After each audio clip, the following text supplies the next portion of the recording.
అరుణాచలం తిరువన్నమలై జీవితంలో ఒక్కసారైనా దర్శనం చేసుకోవాల్సిన ఆలయం. ఇక్కడ గిరి ప్రదక్షిణ చేయడం వల్ల శివలోకానికి ప్రవేశం లభిస్తుంది. అలాగే గత జన్మల పాపాలు తొలగిపోతాయి. ఇంకా ఎన్నెన్నో అతి పవిత్రమైన అరుణాచల క్షేత్రం గురించి ఇప్పుడు తెలుసుకుందాం. హలో ఫ్రెండ్స్, నమస్తే. అరుణాచల క్షేత్రానికి ఎలా వెళ్ళాలి అనేది ఇప్పుడు చూద్దాం. ముందుగా ట్రైన్ డీటెయిల్స్ అయితే తెలుసుకుందాం రండి. 2 తెలుగు రాష్ట్రాల నుండి ట్రైన్స్ అయితే అందుబాటులో ఉన్నాయి. సికింద్రాబాద్ అండ్ కాచిగూడ నుండి ఈ ట్రైన్స్ స్టార్ట్ అవుతాయి. ఒకసారి ట్రైన్ డీటెయిల్స్ వచ్చేసి చూడండి. ఈ ట్రైన్ డైరెక్ట్గా తిరువన్నమలైకి అయితే చేరుకుంటుంది. విశాఖపట్నం అలాగే విజయవాడ నుండి కూడా వీక్లీ 3 ట్రైన్స్ అయితే అందుబాటులో ఉన్నాయి. ఒకసారి ట్రైన్ డీటెయిల్స్ ఇక్కడ మీరు చెక్ చేయొచ్చు. అండ్ డిస్క్రిప్షన్లో కూడా మీకు డీటెయిల్స్ అన్నీ ఇస్తాను. ఎవ్రీడే కాట్పాడి జంక్షన్కి శబరి ఎక్స్ప్రెస్ అయితే అందుబాటులో ఉంది. కాట్పాడి నుండి తిరువన్నమలైకి 90 కిలోమీటర్స్ దూరంలో ఉంటుంది. మీకు ఎలా అయితే కంఫర్టబుల్గా ఉంటుందో అలా వచ్చేసేయండి. థర్డ్ ఏసీ టికెట్ అయితే ప్రిఫర్ చేస్తాను. 1500 నుండి 1700 మధ్యలో ఉంటుంది. ఇంకా తెలంగాణ అండ్ ఏపీ నుండి కూడా బస్సెస్ అవైలబుల్గా ఉన్నాయి. టికెట్ కాస్ట్ 1600 నుండి 2500 మధ్యలో ఉంటుంది. డైరెక్ట్గా తిరువన్నమలైకి అయితే చేరుకోవచ్చు. మీరు ఫ్లైట్లో వెళ్ళాలనుకుంటే తిరువన్నమలైకి నియర్ బై 150 కిలోమీటర్స్ దూరంలో సేలం ఎయిర్పోర్ట్ అయితే ఉంది. ఇప్పుడు రూమ్ రెంట్ గురించి తెలుసుకుందాం రండి. తిరువన్నమలై టెంపుల్ దగ్గర అయితే తక్కువ రూమ్స్ ఉన్నాయని చెప్పొచ్చు. ఇక్కడ హాల్స్ ఉంటాయి. ఒక్కరికి 200 రూపీస్ తీసుకుంటారు. ఫ్రెష్ అప్ అయి రెస్ట్ తీసుకొని దర్శనానికి అయితే వెళ్ళొచ్చు. ఏమైనా మీ విలువైన సామాన్లు ఉంటే మాత్రం లాకర్లో పెట్టి వెళ్ళండి. ఓన్లీ మీకు రూమ్సే కావాలనుకుంటే మాత్రం 1000 నుండి 1500 మధ్యలో ఉంటుంది. అండ్ మీరు బస్టాండ్ నుండి టెంపుల్కి వెళ్ళే దారి మధ్యలో ఉంటుంది. చూడండి. ముందుగా గిరి ప్రదక్షిణ అంటే ఏంటి, ఎలా చేయాలి, ఎప్పుడు చేయాలి, కంప్లీట్గా డీటెయిల్స్ అయితే ఇప్పుడు తెలుసుకుందాం. మేము ఎర్లీ మార్నింగ్ 3:30కి అయితే అరుణాచల క్షేత్రం నుండి స్టార్ట్ అవుతున్నాము గిరి ప్రదక్షిణకి. సో లగేజ్ ఇట్లా రూమ్లో పెట్టేసాము. ఫ్రెష్ అప్ అయ్యి హోమం దగ్గరికి వచ్చినాం. సో హోమం పాయింట్ వచ్చేసి ఇక్కడ ఉంది. ఈ గిరి ప్రదక్షిణ మొత్తం 14 కిలోమీటర్లు ఉంటుంది. అరుణాచల గిరి పర్వతం చుట్టూ తిరగాలి.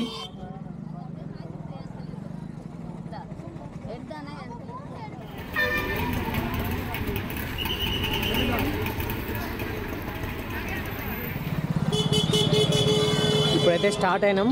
ఎగ్జాక్ట్గా 3:30 అవుతుంది. మనం గిరి పర్వతం చుట్టూ తిరుగుతున్న సమయంలో అతి పవిత్రమైన 8 శివలింగాలు అయితే మనకు కనిపిస్తాయి. ఈ శివలింగాలు చాలా పవిత్రమైనవి.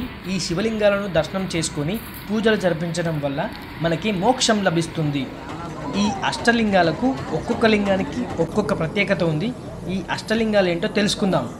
ఈ అష్టలింగాలు ఇంద్రలింగం, అగ్నిలింగం, యమలింగం, నైరుతిలింగం, వరుణలింగం, వాయులింగం, కుబేరలింగం, ఈశాన్యలింగం. ఇప్పుడు ఇంద్రలింగం గురించి తెలుసుకుందాం. హోమగుండం నుండి కొద్ది దూరం నడవగానే ఇంద్రలింగం అయితే మనకు కనిపిస్తుంది. అన్ని షాప్స్ మధ్యలో అయితే ఈ దేవాలయం ఉంటుంది. దేవతల రాజు అయిన ఇంద్రుడికైతే ఈ ఆలయం అంకితం చేయబడింది. ఈ లింగాన్ని పూజించడం వల్ల అన్ని ప్రయత్నాలు విజయం లభిస్తుంది. ఈ ఆలయం చోళ మరియు పాండ్యరాజ వంశ కళాత్మకు నిదర్శనం. ఇప్పుడు అగ్నిలింగం గురించి తెలుసుకుందాం. ఈ ఆలయం అగ్నిదేవుడికి అంకితం చేయబడింది.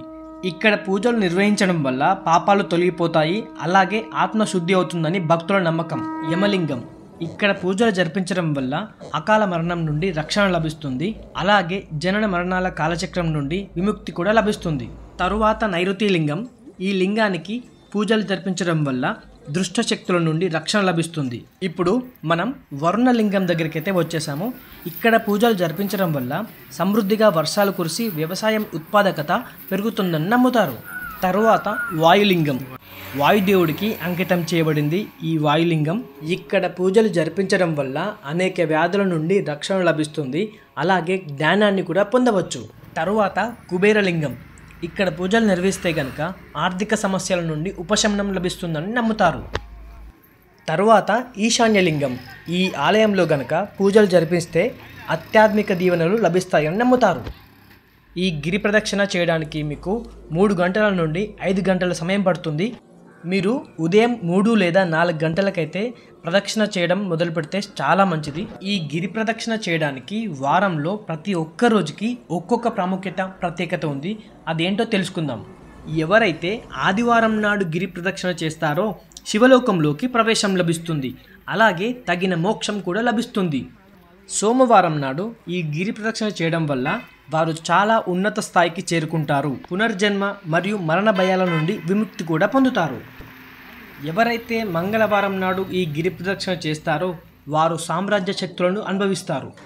ఎవరైతే బుధవారం నాడు ఈ గిరి ప్రదక్షిణ చేస్తారో బృహస్పతి వలె అధిక జ్ఞానవంతులు అవుతాడు. గురువారం నాడు ఈ గిరి ప్రదక్షిణ చేయడం వల్ల దేవతలందరిచే కీర్తిని పొందుతాడు. శుక్రవారం రోజున గనక మీరు ఈ గిరి ప్రదక్షిణ చేస్తే మీకు అపారమైన సంపదలు లభిస్తాయి. ఎవరైతే శనివారం రోజున ఈ గిరి ప్రదక్షిణ మొదలు చేస్తే గనక ప్రపంచంలోని ప్రతి ఒక్కరిని జయిస్తారు. అలాగే మీరు గిరి ప్రదక్షిణ చేస్తున్న సమయంలో మీకు కుడివైపున అయితే అరుణాచలం మోక్ష మార్గం అయితే ఉంటుంది. ఎంతటి లావుగా ఉన్నవారైనా ఈ చిన్న మోక్ష మార్గం నుండి అయితే వచ్చేస్తారు. ఇలా రావడం వల్ల వారికి మోక్షం లభిస్తుంది.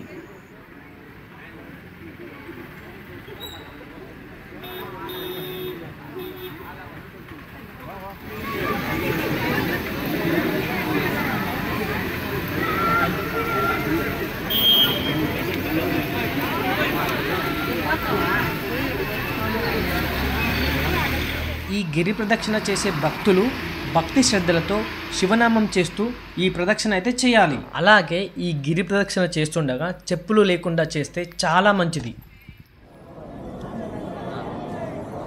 ఎగ్జాక్ట్గా 3:30కి స్టార్ట్ అయ్యాం మేము. ఇప్పుడు 7:30 అవుతుంది. సో 4 అవర్స్ అయితే మాకు పట్టింది టైం దర్శనానికి. అంటే గిరి ప్రదక్షిణ చేయడానికి 4 అవర్స్ పట్టింది. సో మధ్యలో మీరు అన్నిటి చూసిన టెంపుల్స్ ఉన్నాయి కదా, అవన్నీ చూసుకొని వస్తే కనుక మాకు 4 అవర్స్ పట్టింది. మేము అన్నీ చూసాము.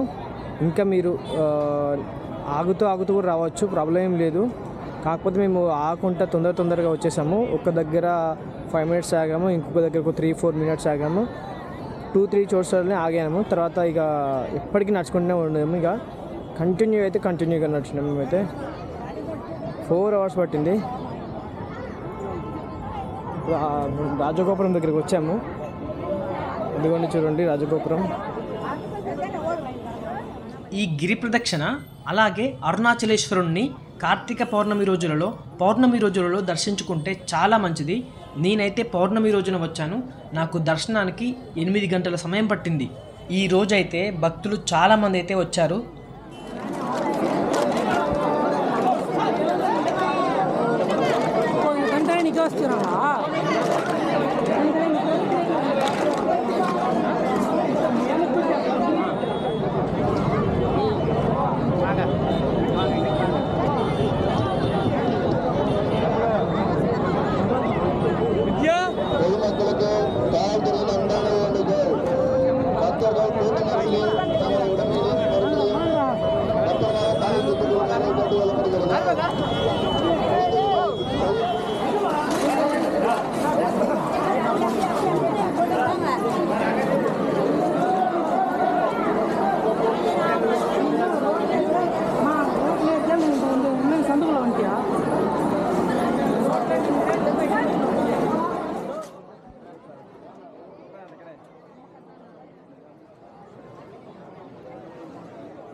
చూసారు కదా ఈ అరుణాచలం తిరువన్నమలై క్షేత్రానికైతే ఎలా వెళ్ళాలి, ఎలా గిరి ప్రదక్షిణ చేసుకోవాలి, ఈ అష్టలింగాల గురించి చరిత్ర ఏంటి, అలాగే దర్శనం ఎలా చేసుకోవాలనేసి కంప్లీట్గా తెలుసుకున్నాము.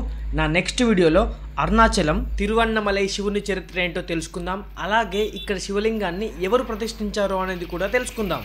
ఈ వీడియో కనుక మీకు నచ్చితే వెంటనే లైక్ చేయండి, షేర్ చేయండి, అలాగే ఎలా ఉందో కామెంట్ కూడా చేయండి. సబ్స్క్రైబ్ చేసుకోవడం మాత్రం మర్చిపోకండి. ఎందుకంటే నేను ఇలాంటి మరిన్ని అతి ప్రాముఖ్యతమైన దేవాలయాల గురించి అయితే వీడియోస్ అయితే చేస్తాను. ఫస్ట్ మీరే చూడొచ్చు. సపోర్ట్ చేయొచ్చు కదా. టాటా, బాయ్ బాయ్.